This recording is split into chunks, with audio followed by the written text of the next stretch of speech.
back, everybody. If you were here the first time, that is. This is our second class meeting for Psychology 130. I hope that's where you intended to be. Just a couple of announcements. Your sections are going to begin this week, except if you're in the Monday sections that did not meet yesterday because it was a holiday. Those will start next week. And for those of you in the Monday sections, let me introduce Erica Lee. Here she is. She'll be the GSI leading the Monday section. So if you're enrolled in the Monday section, you want to come next Monday. If you're in Tuesday, hopefully you already went this morning with Janelle. And if you're in a Wednesday section, you want to go tomorrow with Mike. Please show up to the sections that you're registered for. Even if you want to switch sections due to a scheduling thing, we can't always accommodate that, but sometimes we can. Please show up to the one that you're registered for so that we can make sure you have arrived if you're officially enrolled and you don't get dropped. So show up to the section you're registered for. If you want to switch sections because of the scheduling constraint or you're not a morning person or whatever, you can raise that with the GSI. There's no guarantees. We'll see what we can do. If you still find yourself on the wait list, there's nothing, unfortunately, I can do about that. But if you speak with student services in the psychology department, they can help you out with that. Again, my limited understanding of the waiting list and how it works is that you need to be enrolled in a section that is open, that has open seats in it. And I'm pretty sure Tuesday morning at 9 a.m. is still wide open. Is that right, Janelle? Yeah. There are 5 people, which means that there's room for 20 more. Okay. So that's the extent of my knowledge, unfortunately, about how they process. And they're processing it manually now, not automatically, the wait list. So any enrollment questions, please speak to student services in the 3rd floor of Tolman Hall, and they will hopefully be able to help you. All right, something that I like to start out many of our lectures with is a quote for the day, something to get us thinking, get our minds focused on the material that we'll be covering. Actually, the quote usually has absolutely nothing to do with the material we'll be covering. They're just silly and for fun. So today's quote for the day is this: all generalizations are false, including this one.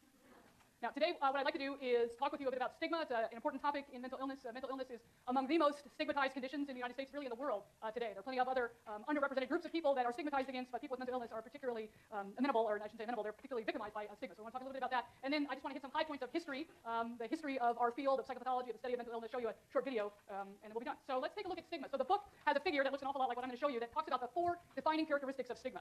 And so what are these 4 characteristics? Well, the first characteristic is that some sort of a label is applied to somebody, no matter who that person is. I'm going to illustrate this with examples of mental illness, but these 4 characteristics of stigma I'm talking to you about today aren't specific to mental illness. They really apply to stigmatizing of just about any person, group, thing you can think of. So first kind of characteristic, a distinguishing label is applied, something like schizo, for example, or wacko, or nuts, or maniac, or fill in your favorite colloquial term that's often used. And it's not just the label itself that is at the heart of stigma. The second characteristic is that this label refers to some undesirable behavior or trait. I mean, labels in and of themselves don't have the power to hurt someone, really. It's the connotation, the meaning that's embedded behind that label is where words really get their meaning. And so in the case of schizo, what it might be, if it's stigmatizing, it's used as stigmatizing anyway, might be referring to odd behavior. Somebody's acting out of control. They're not making any sense. They're just weird. They're off. Something is just not right. I don't want to be near that person. I'm going to walk on the other side of Telegraph to stay away. That's just too odd and icky. So undesirable behavior is applied to that label. That's what gives that label the unfortunate power. And then the third characteristic of stigma here is that people who have this label are different from me, from you. They're not the same as us. And that adds additional power to the idea that a label could be stigmatizing. So in our example, well, I'm not weird. I'm not like that. I'm not talking to myself. I'm not disheveled. I make complete perfect sense. I walk in a straight line. I don't keep my head stooped. I don't talk to no one around me. That's not me. That's the wackos. That's the schizos. That's the crazy people. So we separate ourselves from the people that we put that label on and those undesirable behaviors. That has nothing to do with me. Those I don't want to face that. That's not me. It's completely different. And then the fourth characteristic is that people with this label then are discriminated against. They suffer some consequences of having the label, the negative connotations associated with that label, and the separation of other people from people with that label. So in our example here, well, she's just acting simply too weird. She can't be a part of our group. She can't go out to dinner with us. She can't be a part of whatever it is that we're doing. You cannot be with us. So those are the 4 characteristics of stigma. Unfortunately, as in chapter 1, if you've had a chance to read that, there are little brief vignettes of people with mental illness who suffer some sort of stigma or discrimination, from not getting a job to not being able to rent an apartment. All of these things happen to people with mental illness nearly every day in the United States. And right here in Berkeley, California, which is a pretty progressive and open-minded area, there's all sorts of stigmatizing of people with mental illness that happens all the time. Just walk down Telegraph and you'll see what I'm talking about. Now, how can we go about reducing stigma? Well, that'll be one of the missions, I think, of our entire class this semester, is to generate some ways that we can reduce stigma. In chapter 1, there's one of those focus boxes, Focus on Discovery 1.1. This box really highlights the work of one of our own faculty here at Berkeley in the psychology department, Steve Hinshaw. Steve Hinshaw often teaches Psychology 131, Developmental Psychopathology. Many of you may have taken that class. He's written a number of books and scholarly articles on stigma, and this focus box in our book really tries to hit some of the high points of what we can do at a public level, community level, individual level to help reduce stigma. So I really encourage you to check that out. Now, it used to be the case that I would stand here and say, well, by being in this class and learning about mental illness and getting educated about it, that is going to reduce stigma. That's really what we need to do to help reduce stigma towards mental illness. If you just know more, you're not likely to apply those nasty labels or separate yourself or discriminate against people. Turns out that that's not actually all that helpful. And there's a study that chapter 1 talks about that looked at changes in stigmatizing beliefs and attitudes as a function of time, where our general knowledge base about mental illness has increased. What we've learned about mental illness and the way most people in the public domain have heard about mental illness in just the past 10 years alone is a tremendous amount of change. Knowing more about mental illness has not, unfortunately, reduced stigma. In fact, what this article talks about is actually increased stigmatizing attitudes. So paradoxically, the more people know, the more people are likely to separate themselves and keep those mentally ill people over there and not want to have anything to do with them. So education is not really going to solve our problems, although you guys are getting good educations here. It's really only the first step. And in fact, knowing more might make you, paradoxically speaking, more stigmatizing. So we definitely want to guard against that. And then challenge ourselves to think about what we can all do over the course of this semester to help reduce the stigma that's associated with mental illness. Does that mean if you're not going to have stigmatizing attitudes or beliefs towards mental illness that you can't be afraid of it? Not necessarily. I mean, a lot of times things that we're afraid of are the things that are easily the targets for stigma. But sometimes that fear does come from a lack of knowledge. When I went off to graduate school in clinical psychology, I was sure of only one thing. I wanted nothing to do with severe mental illness because I thought it was too scary. It would be too depressing. People with schizophrenia would never get better. It would be demoralizing. I could never possibly work with that group of people. I did not want to do that. And what happened, of course, when I was a graduate student was that I started to do work with people with schizophrenia, and I completely changed my mind. By learning about that, I wasn't scared anymore. I, in fact, learned that people with schizophrenia schizophrenia are among the most courageous people I've ever met, who are dealing with a serious illness and the public's attitudes about it that are just trying to beat them down day after day, but yet they somehow rise above this. So that was very empowering for me. Despite my fear, I was able to let my fear go, and then I started doing research and could work with people with schizophrenia, and I still do it today. So you don't have to, fear is not something you can easily talk yourself out of, but hopefully by learning something about mental illness, schizophrenia, or other things, that will help lessen the fear. And then maybe that is somehow a precursor to helping reduce our attitudes that are so stigmatizing towards people with mental illness. So let's do some history. Now, almost every class you've probably ever taken at Berkeley always starts at the beginning of the semester, yawn, with the history of the field. Now, why do all classes do this? Is it just filler material and professors have anything else interesting to say? Not usually. I think in our case, the reason we're going to cover that is it's useful to take a look at how far a field has come throughout the course of time. How have our views about the symptoms and causes of mental illness changed over time? How has the way in which we treat people with mental illness changed over time? Or has it changed at all, actually? And if it hasn't, well, what does that mean? Does that mean that it's something that's invariant, that it's just so fixed in the lives of human beings on Earth that it's not going to change, that mental illness, our conceptions of it haven't changed? Or is it that it changes with our cultural beliefs and attitudes? Does it change with our research knowledge? How does our conception of mental illness change over time? If we made mistakes in the past, which almost all of us have, can we learn from those mistakes? By looking backwards at history, can we identify some things that were not all that helpful when it came to working with people with mental illness, and then do a course correction, try to not repeat our mistakes as we go through time? So what we're going to do here is take a look at these different views of mental illness throughout the course of time. And broadly speaking, there are three different frameworks that people have used when they're describing their understanding of mental illness: a supernatural explanation that could be a religious or spiritual or magical sort of explanation, biological explanation, and a psychological explanation. You're going to see all three of these models pop up as we do a very rapid race through time. I'm just going to hit some high points of history. We can spend a whole semester on this. Of course, we're not going to. We're going to spend about 40 minutes on it. But as we do this race through time, thinking about which model was predominating at any given point in history. Was it a supernatural or biological explanation? How did that change over time? And then asking yourself the question, what have we learned throughout the course of history with respect to the way we define mental illness, the symptoms, how we think about what causes it, and how we treat it? All right, so here we go. Historians would be aghast at my demarking of time. I'll just start early. And so what did we know early? Well, in some of the earliest written descriptions, anyway, of mental illness, people would explain odd behavior or people who seemed to be just sad and down all the time with no explanation for it. The common explanation was that there must be some evil spirit or some demon that was causing that kind of behavior. So a supernatural explanation. We don't know what it is. There's some evil spirit. You've done something wrong. Maybe there's an attribution of blame, or for reasons we don't understand in this world, this person has been infected by demons or these evil spirits. And so some of the treatments that then went along with that were something called trephining, which was drilling holes in the skull with a crude drill at the time. There was no electricity, so you can imagine it was a click, click, click with a hammer and a big pick. So drilling holes in the skull. Why? Well, so the spirits and demons could come out through those holes that were created. So that was an interesting, even though there were no biological explanations at the time, people didn't really know what the brain was. The idea that somehow the evil spirits were congregating in the head, and that's where we're going to, it wasn't like people were putting holes in the bones around the rest of the body. It was in the skull. The idea that these spirits had to come out through there may have helped set the stage for later biological explanations that focused on the brain once people understood what the brain was. So people's behavior often dramatically changed after this treatment, which unfortunately gave people the idea that it was effective. Now, the reason that trephining worked by poking holes in the skull with a very crude instrument was that you're poking holes in the brain as well to do that. And so there was damage that was being done to the brain, and then done in particular areas, particularly in the frontal lobes, this wide area of region right here on the top of your head. You can change people's personality, behavior, their thinking, their feeling very dramatically with just a little poke. And so people, unfortunately, like I said, mistakenly thought that this was effective.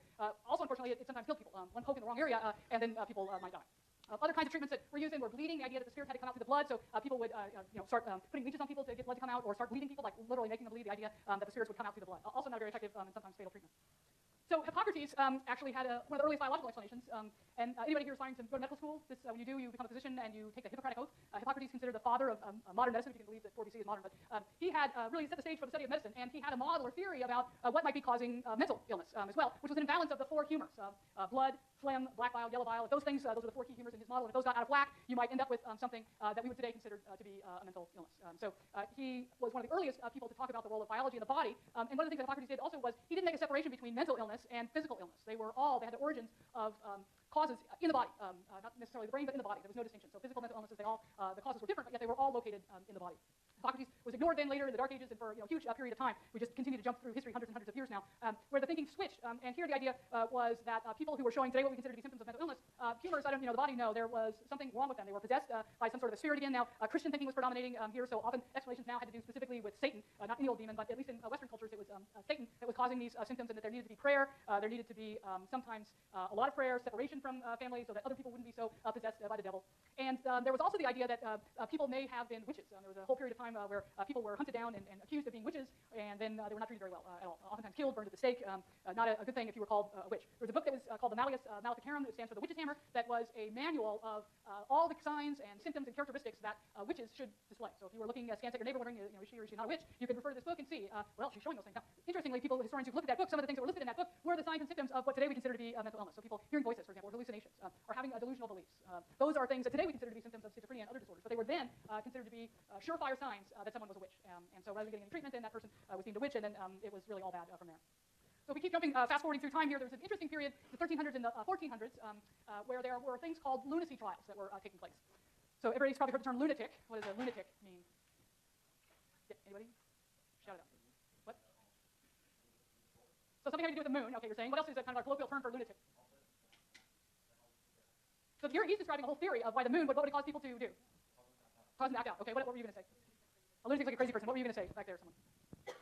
Same thing. A lunatic is like a crazy person. Okay. And so that use of the term lunatic does come from what you're describing here, which is this whole model of why the moon and the misalignment of the moon and stars that was put forward by a Swiss physician named Paracelsus, that was what was causing mental illness. And so if there was a misalignment of the moon and stars, that was trouble, and that could provoke these symptoms that we would today the symptoms of mental illness. Although even today, I have a little app on my phone, it's a lunar app, and it howls the day before there's a full moon, so I know there's going to be a full moon. What do people think happens on full moons?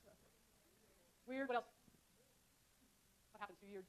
Things people act out. You said that earlier, that this, if there's going to be some bad behavior, some odd behavior is going to happen on a full moon. We still have that belief, now how many hundreds of years later. There's no evidence that the moon and this line of moon stars causes mental illness, but this was a predominant model at the time that Paracelsus put forth, and that term was, a lunatic stuck. And then there were these things called lunacy trials, where now people with mental illness, they weren't really seen by the church, and they weren't prayed over by monks or priests. Instead, now, if a family member had someone with a mental illness, they could take them to the city and say, look, they're showing all these things. I don't know what to do with them. They're wreaking havoc in our home. I don't know what to do. Can you help me, city? And the city, local municipalities, and governments would then have these trials to determine if, in fact, that person, the relative who's brought before the trial, should be deemed a lunatic.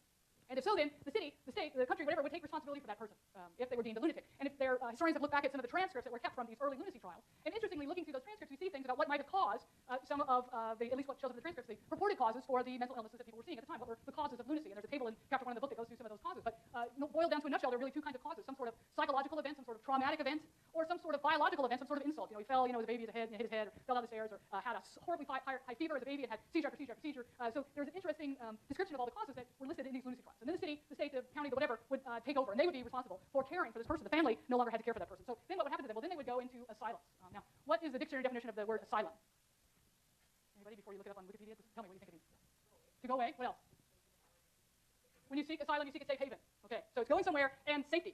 So you're seeking asylum, you want a safe place. And so the term asylum meant that it was, at least in its original development, was a safe place for people who were deemed lunatics in these lunacy trials. So the cities then developed asylums, safe places, safe havens, where people could go and chill and hopefully get better. Now, there were no treatments, really, or they were pretty barbaric treatments at the time. But the idea was, well, if we could get them out of city life, it's so crazy and hectic there, and let's get people in the country. Many asylums were built in the country. It's calm there, it's nature, it's peaceful, it's beautiful. And let's just hope that, getting them out of the hustle and bustle of everyday life will be helpful. And for many people, it actually was. So going to an asylum in the country, it was peaceful, bucolic, calming. For many people, they actually did get better. There was really no active treatment. Of course, other people didn't get better at all. It wasn't really helpful at all. No matter where they were removed from, they would still show these signs and symptoms of their mental illness.